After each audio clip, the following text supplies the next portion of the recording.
the first part is that commitment and deciding kind of where am I going to take this business. And then the second part is understanding that what got you here might not get you there. And so getting to a place where you realize that there are certain things that you at that transitioning point need to stop doing that you have been doing, that you need to sustain doing that are going to continue into the new model, and then what you need to start doing. And one of the things is based around a pricing model. Another thing is based around letting go of perfectionism. There's a lot to unpack there. Oh my goodness, the perfectionism. I have so many issues with that one. So that last bit, it hits hard, and it's tricky when you identify yourself as a leader, or even if you don't, but you understand that your role is such that you're becoming a leader in some capacity.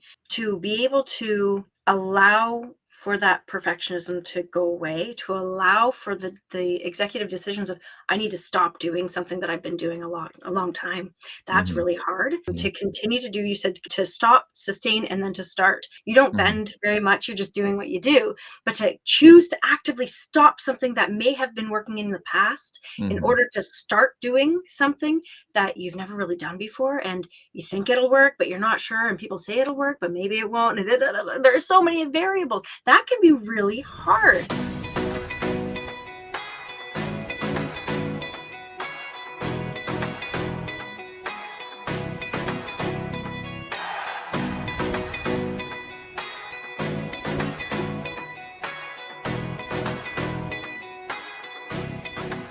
If you're anything like me, you started your business for freedom so that you weren't chained to the clock.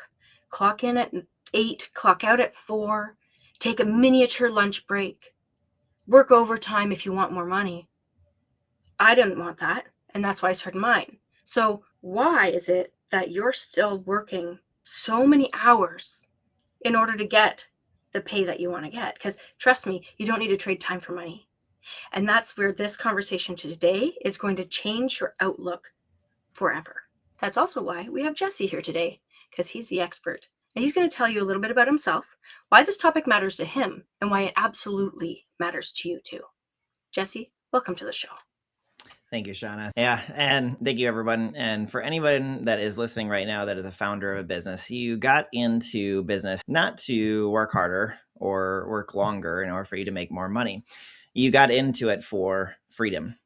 And a lot of times on the journey of entrepreneurship, you got to a certain place where you fell in love with the idea of freedom.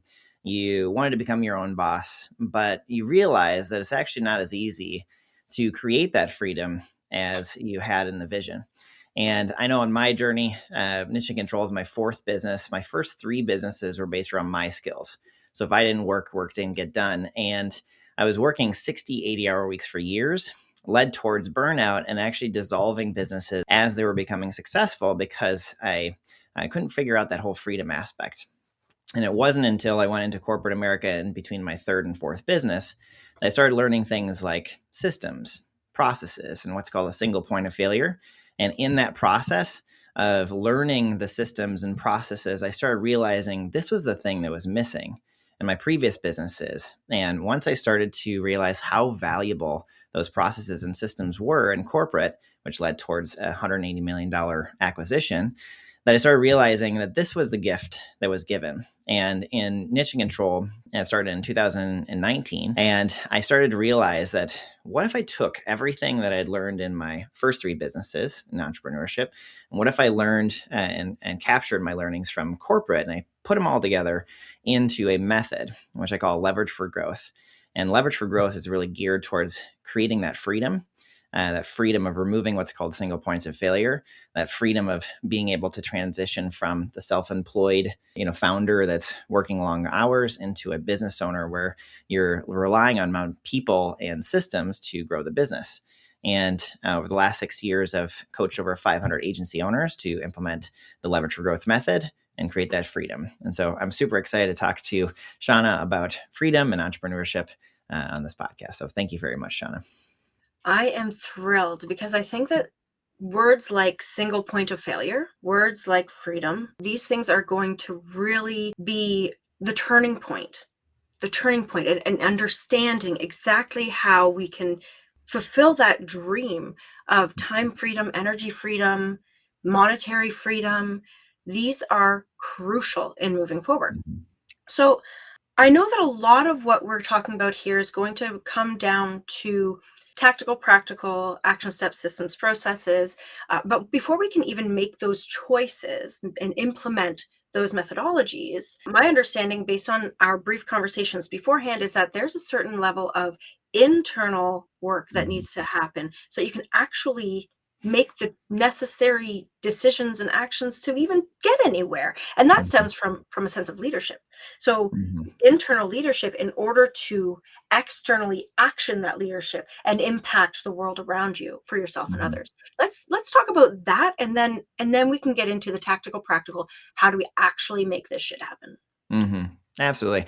Yeah. So, Shauna, what you're talking about is that shift of really a commitment towards deciding which route in business do you want to go.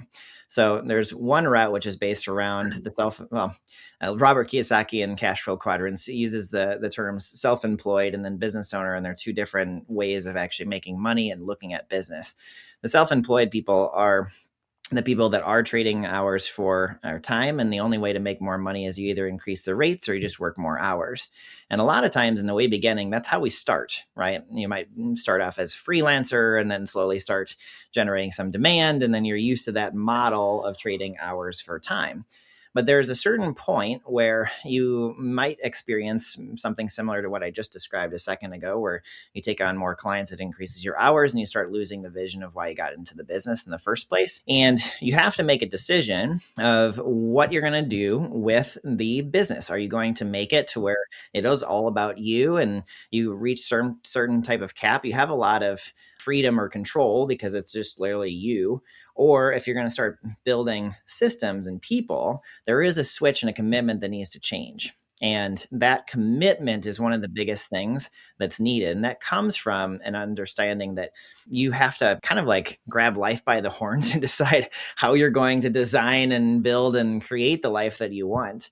And the self employed people, there's nothing wrong with fractional CMOs or the people that do these kinds of like trading hour for time, but there is pros and cons to both approaches. And the people that kind of get to a certain point, and usually for agency owners, before they're hiring somebody, they usually reach a cap around 20,000 a month, and that's usually like where they're either going to decide, am I going to hire people and start building a team and transition into that business owner role, which requires different skill sets, mindsets, and so forth? Or am I going to keep it more as like a consultant or freelancer type of model? And the first part is that commitment and deciding kind of where am I going to take this business. And then the second part is understanding that what got you here might not get you there. And so Right getting to there. a place where you realize that there are certain things that you at that transitioning point need to stop doing, that you're doing, that you have been doing, that you need to sustain doing, that are going to continue into the new model, and then what you need to start doing.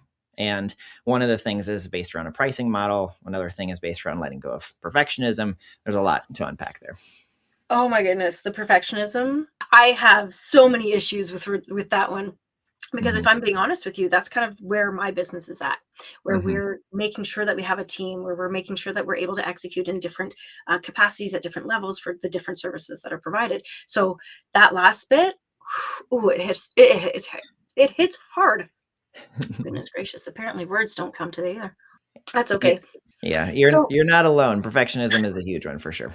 and it's tricky when you identify yourself as a leader, or even if you don't, but you understand that your role is such that you're becoming a leader in some capacity, to be able to allow for that perfectionism to go away, to allow for the executive decisions of, I need to stop doing something that I've been doing a long time. That's Mm-hmm. really hard to continue to do. You said to stop, sustain, and then to start. So Mm-hmm. I feel like sustenance, that's easy, right? You don't Mm-hmm. bend very much, you're just doing what you do. But to choose to actively stop something that may have been working in the past in Mm-hmm. order to start doing something that you've never really done before, and you think it'll work, but you're not sure, and people say it'll work, but maybe it won't. And there are so many variables. That can be really hard. That Mm-hmm. can be almost painful to actually enter into that. But I think that's where, this proverbial butterfly metaphor comes into place, where that caterpillar literally dissolves into goo before forming into a butterfly. And it's in that space that we need to make those choices. And when you're ready to become the butterfly, when you're ready to become the business owner, the true business owner, that's when those systems and processes are going to be invaluable. They're going to save your neck, your bottleneck. So that was clever. Look at me go. So that said, I think we've kind of emerged into that space. So you're ready. You're ready to do something new. You're ready to take on something that might be a little scary, but you know that it's going to improve your life. It's going to improve your business. You're going to really be that lifestyle entrepreneur that you wanted to be, with all of the freedoms that you've desired from the first point. So you talked about the single points of failure. Let's talk about that first. I'm assuming there are many, but let's talk about the key ones that are really going to bite us in the butt. And then we can move into like, how do we solve for this? Yeah, absolutely. So single points of failure is a really fancy word for dependency. And so when we think about a single point of failure, sometimes people think about the single points of failure in the same way as a bottleneck, and they're actually similar but a little different. So let me explain that just a little bit. So a bottleneck is where if you got flooded with clients, it's kind of like where everything kind of comes to a head, where if you have a bottleneck, the amount of output through what's called a value stream just minimizes based around your ability to have a certain output. The single point of failure is where if a certain person, could be the founder, usually it's the main one, employee, contractor, or vendor, if they're absent from the business can no longer function as it has or produce the same quality of value to the client. So when we think about growth and freedom, if the business is completely reliant upon the founder, and the founder takes a week off, like goes on a vacation or gets sick or whatever, then all of a sudden the business kind of halts. And that's pretty normal for a self-employed type of, person or a business owner. And the business owner that owns the systems and the people, they should be able to switch the people without the customer being impacted. And so that's ultimately what you're trying to do with a single point of failure. The easiest way to understand and identify single points of failure is pretty simple. If you just log everything, and Shauna, this might be something you're taking notes for your own business, but you just log everything, identify all the roles and the services that the business has from a high level. And then from there, you start to look at the services, could be like social media or like paid ads as a service. And then you start looking at the processes. How do you actually deliver that service? Think about things like setup or gaining assets or launching a campaign or managing a campaign or optimizing it based around reporting, right? And there's a whole account management side. If you get to understand and kind of break things down into its pieces, then you start to understand the flow of work. That's what's called the value stream. If you capture it all visually, it makes it so much easier for you to understand where there are bottlenecks, where there are single points of failure. And in that, it gives you a roadmap to be able to start building what's called standards or SOPs or standard operating procedures. And the idea is that if you can get somebody to do 80% of the work for a certain thing, or getting into a place where you have what's called a 6-inch putt. It's like get everything to the place where you look at it and you do the revising. It makes it so much easier for you to focus on strategic work or high value work. And that process of just capturing everything is like very transformative. Like you use the analogy of a butterfly, and this is the reason why we keep on saying transformation. It's like a transformational time where you're making those changes. It all comes from going through the process, and on the other side, you're a better entrepreneur, better business owner, better person. You know what's funny about this whole scenario is that like parts of what I do in my business with marketing, and we do a lot of systems and operations within the marketing process, because a lot of people like to throw spaghetti at the wall and hope it sticks, and we know that how that turns out. So, we really operationalize the whole marketing system so that we can actually be strategic in our approach and efficient in our actions. So from that point of view, I'm here going, obviously, and I know from experience getting my clients to do that, they feel like it is a process that slows everything down so much that they almost feel held back from the success they could be making. And so when I'm hearing this, and because of my experience, I'm going, okay, that makes sense. I'm going to have to take time to do X, Y, Z. I just want to make sure that I put forth, not only for the work that I'm doing, but also for the overarching work that you are doing, that the analogy now moves from the butterfly. You become the butterfly. Great. Now we're talking about the slingshot. The only way that the slingshot can actually have that momentum to move forward is by pulling back. And that's what we're presenting here. What we're really advising is that you pull back a little bit to see things from a grander scale first, right?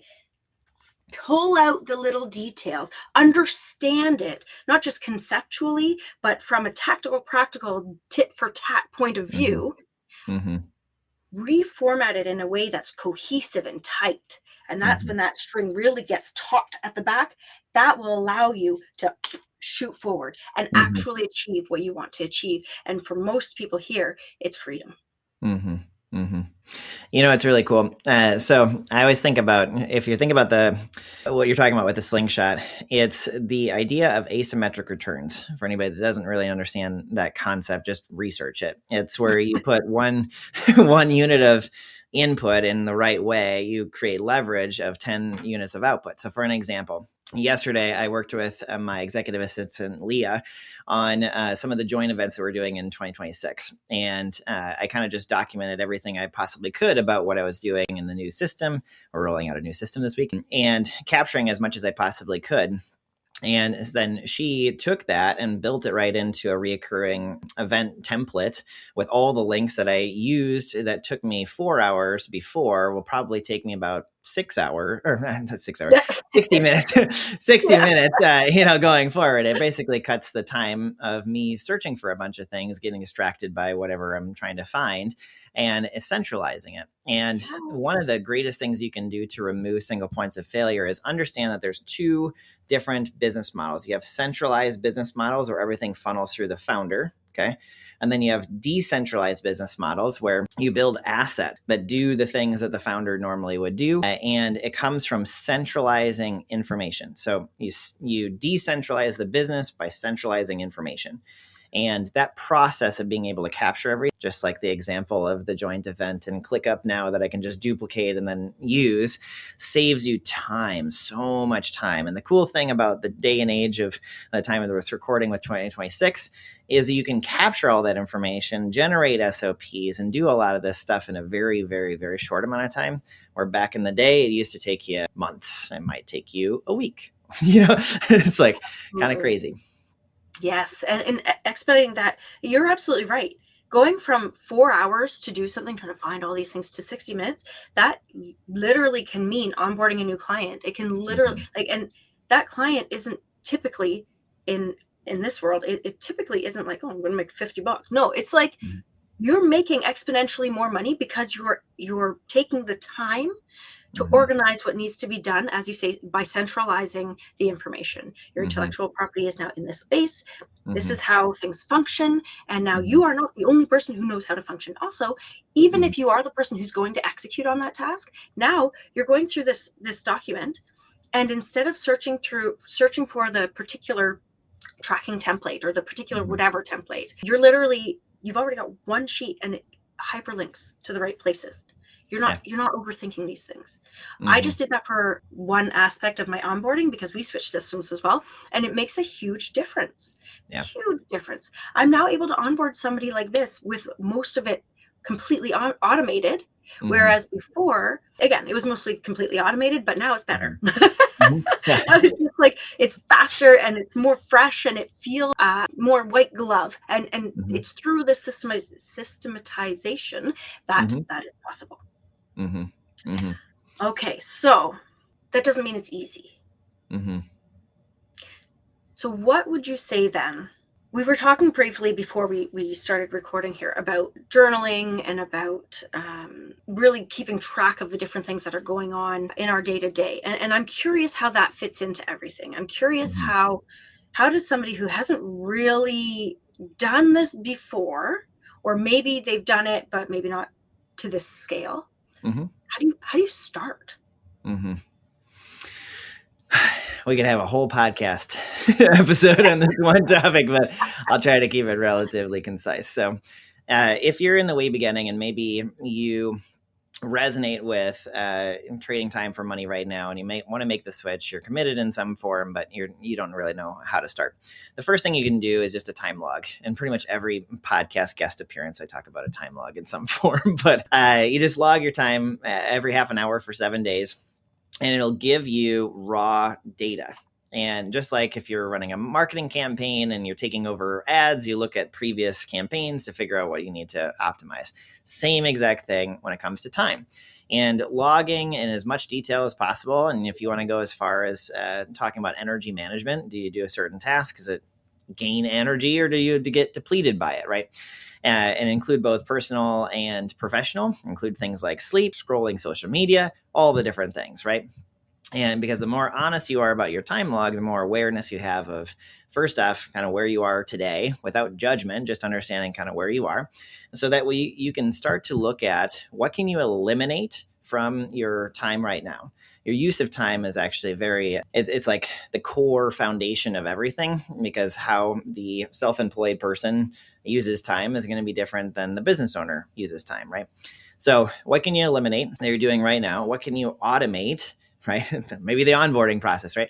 And then if you can't eliminate it, automate it, can you delegate it to somebody where they get you to the 6-inch putt, right? And then whatever is left over, then that's when you focus on time blocking. And time blocking is just allowing a certain amount of time for a certain activity. And if you want to go to the advanced version of time blocking, you just stack time blocks that use the same type of part of your brain. So you're not task switching a lot. So all technical stuff in a bunch, all sales oriented stuff in a bunch, all client delivery in a bunch. Right. And when you do that, you actually are more fulfilled by the work because you're just kind of in flow. So first thing is time log. From there, the automation category and the delegation category are two categories that you can focus on systems. And then just rewind and our episode and look at what I was doing with systems a second ago, and you'll understand what to do there. And then for your own time blocks, just understand the flow of what is the best way from a really, really high level to get things done. And just that one step will give you a lot more of a roadmap of kind of where you are and where you need to go. And in my book, I go through a lot more like strategies of like what tasks to look at and what a flow diagram looks like and all the details later. But that's a good start for you guys. I absolutely love that. And it actually reminded me of, I'm going to get the number wrong. I don't even think I have the hard copy. Is it 168 hours? 168 hours. What do you mean? hours, is that it's called? It's 168 hours to, I'm now looking it up just so everyone knows. If 168 hours, you have more time than you think, by Laura Vanderkam. Ooh, okay. There's a book that I didn't fully read, but I read most of it, and I got the main chunks that I needed out of it. And it told the same kind of story about the time logging, and it literally changed the way I thought about my day. Now, I did this, like, I don't want to admit how long ago, probably almost a decade ago. So, yeah. So to be fair, I need to do it again. And you've inspired me. You've actually really inspired me, Jesse. I am going to do it again, probably starting next week, because I have my CEO weekend this weekend, and I'll be able to have things conceptually organized. And then next week I can start time logging and figure out where is my time actually going. Because as I said, it's been a long time since I did it before, but it is invaluable to do.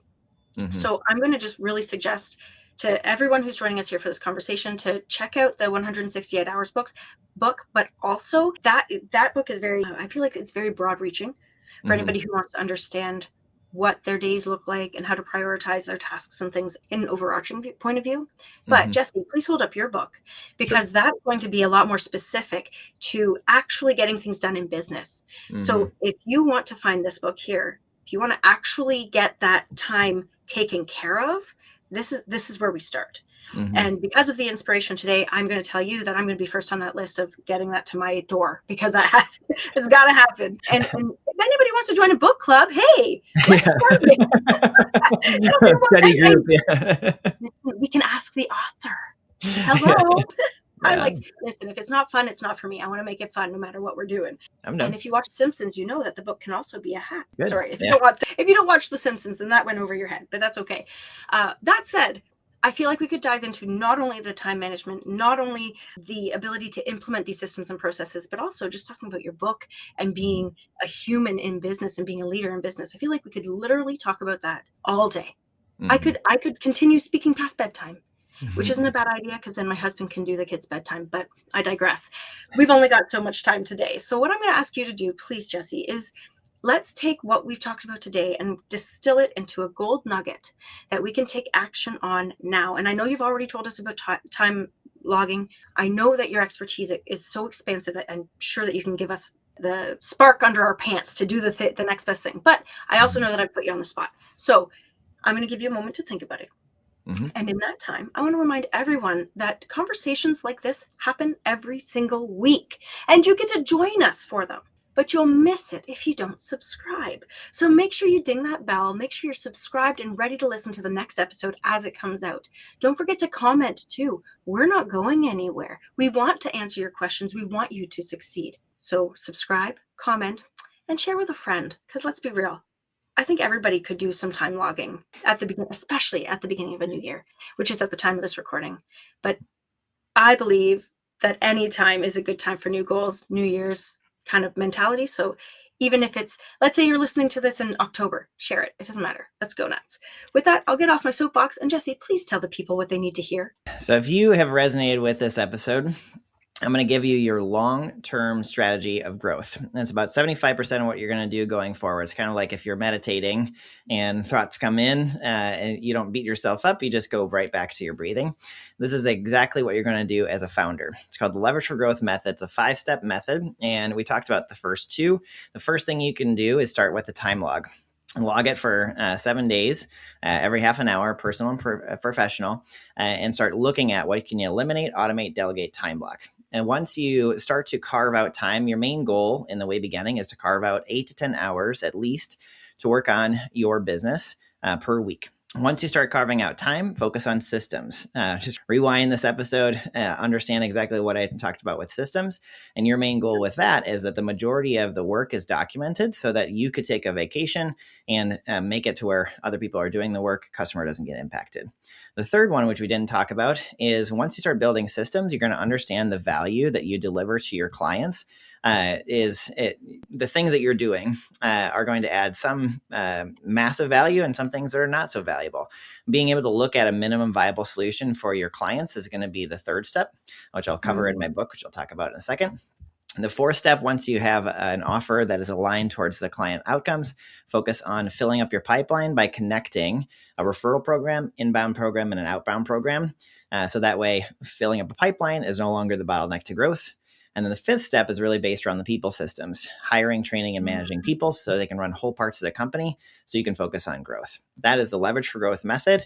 And if you look at the QR code on this video, you can scan it and be able to get a copy of my book for free. You just put in your email, and it's on my website as well. And there's also a link in the show notes if you don't see the QR code. So that is Leverage for Growth method, your long-term growth strategy as a founder. And mic drop. That's right. That's right.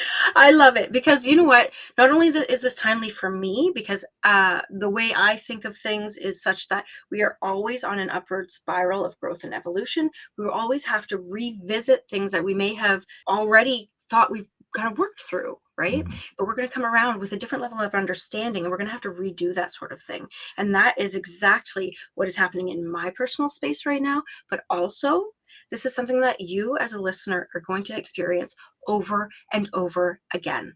So if you weren't taking notes, rewind, bring your pen, bring your paper, take the notes. It matters. Walk yourself through. And more importantly, in order to dive deeper into exactly what to do, buy the book. Get that thing in your hands. I don't know if you're the person who highlights and dog ears and messes it up. Oh, it pains my heart, but do it if you need to. Do it if you need to, because this stuff is literally game changing if you want to start working on your business instead of being trapped in it. Okay. With that, I want to thank you so much, Jesse, for being on this show. Your visit has been not only super inspirational, but also tactically, practically executable, which I love. Because it's all fun and games if you can say these lovely theories, but when you can actually action them, Chef's kiss. Man, Mm-hmm. thank you, Jesse, so much. To the rest of you who've joined us today, we'll see you next week. See you later. Bye now.